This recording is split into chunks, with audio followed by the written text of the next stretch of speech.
is the Celebrity Afterlife Report podcast.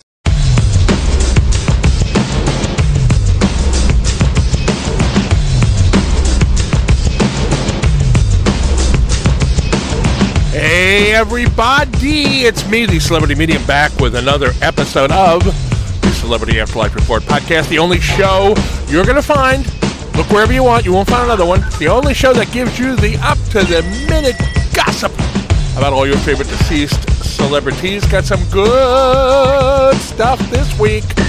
After my little mini vacation for Memorial Day, we'll be back right on through the 4th of July week.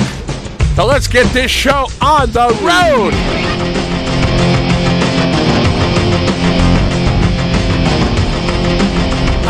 If you're not a youngin', you may recall the Tomorrow Show that followed the Tonight Show for some time, I believe, back in the late 70s and early 80s.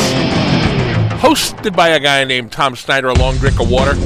He has been doing a late-night talk show similar to the old Tomorrow Show format in the next world for a few years now. Now, a while back, he had Judy Garland on, and her appearance devolved into a ruckus with feminists in the studio audience calling her a traitor to the cause because she had named Fred Trump, father of Donald Trump, as the co-mayor of the town that she was founding to be a feminist enclave. No men allowed in the town at all. She told the women who wanted to live there they couldn't bring their sons, they couldn't bring their husbands, and then out of the blue she announced that Fred Trump, who she was dating at the time, was going to be her co-mayor. Well, things went downhill from that point on. You probably know, I hope you know the whole story. It was absolutely insane. She lost the town to Trump. He stole it out from under her. He turned it into an all-whites community, and that fell apart. And she has been rumored, well, we actually know that she's very bitter about the way things went with Fred Trump. So what has Tom Snyder done? Well, he has invited Garland and Trump to come on his show and discuss their bizarre relationship. That could turn into a real mud wrestling fest. And I might not even be rhetorical about that. Maybe it'll be an actual mud wrestling fest. We're going to have to wait and see. Baseball Hall of Famer Babe Ruth recently said that Stephen Hawking couldn't hold his jockstrap as a radio personality because Ruth was fired from radio station Heaven 107 when he was the Morning Drive Shock Jock show host, and they gave the show to Stephen Hawking, who's apparently doing quite well. And in response to Ruth's jockstrap comment, Hawking said, quote, "Nor would I want to," unquote, hold his jockstrap. So now, this was inevitable, I suppose. Some people are saying that the feud between the two is just a publicity stunt. Ruth told a TV celebrity news show that he was challenging, and he went, from what I'm told, he went full WWE mode, walking up to the camera and shaking his finger in the lens and the whole deal. He said he was challenging Hawking to have him on as a co-host for a week so he could back up his claim that he is better than Hawking. And Hawking responded that he has no interest in sharing his studio with a, quote, washed-up, syphilitic gas bag, unquote. Okay, now, that's, as they say, that's throwing some shade, okay? Now, the syphilitic thing apparently refers to a long-discussed rumor that there was a time when Ruth had to sit out a few games when he played for the Yankees, and the Yankees PR people said that the Bambino was sick from eating too many hot dogs because he had such a great appetite. But the rumor has long been that he was actually fighting off a bout of syphilis. So I don't know who told Stephen Hawking about that, but man, that was a good shot at him. But anyway, Hawking going back after him has not caused the rumors to go away. So we'll see how that plays. I don't know. I cannot have an opinion because I'm not there and I just simply can't judge. If you listen to the show, you know that Martin Luther King Jr. and Adolf Hitler are a gay couple these days. And there has been, actually I think they said this, if I remember, on a talk show, that they were thinking about adopting some children. And the rumor now is that they have picked out some kids. How do you do that? You go, is there like a showroom and you go, I'll take that one and that one.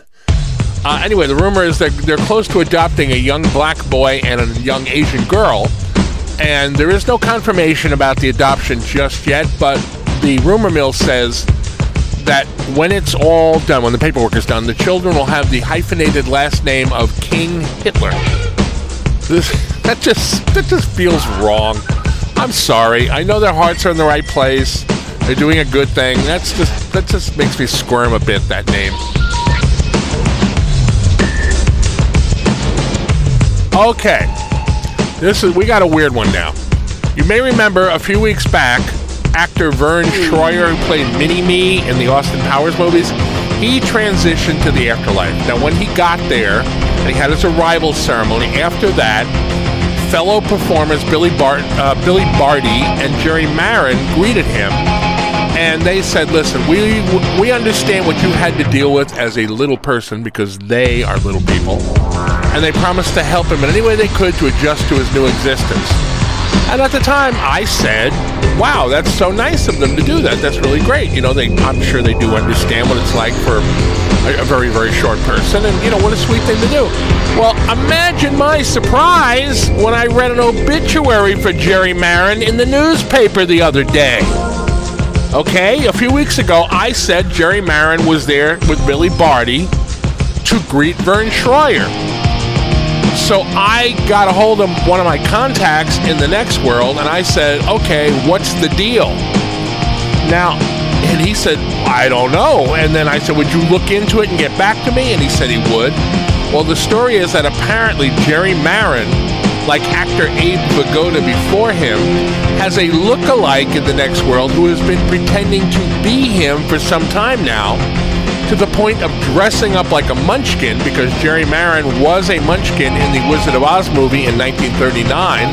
In fact, with his transition to the next world, he was the last of the original munchkins to be on the earthly plane.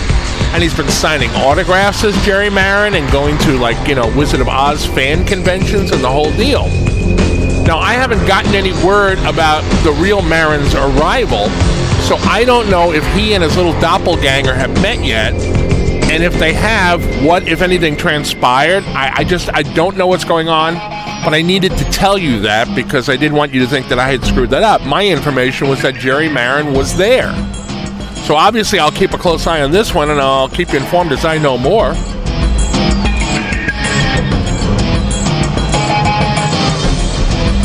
All right, a quick correction. Now, this is one I did screw up. Recently, I was talking about the new Next World sitcom, The Brothers Johnson, which stars John Mahoney and David Ogden Stiers. Now, David Ogden Stiers was Charles Emerson Winchester III on MASH, and I mistakenly said that John Mahoney played Fraser Crane's brother Niles on Frasier. Incorrecto mundo. I meant to say that he played Frasier's father, Martin. That one's entirely on me. I can't blame that on imposters. I can't blame that one on bad information. That just came out of my mouth the wrong way. So I apologize for the error.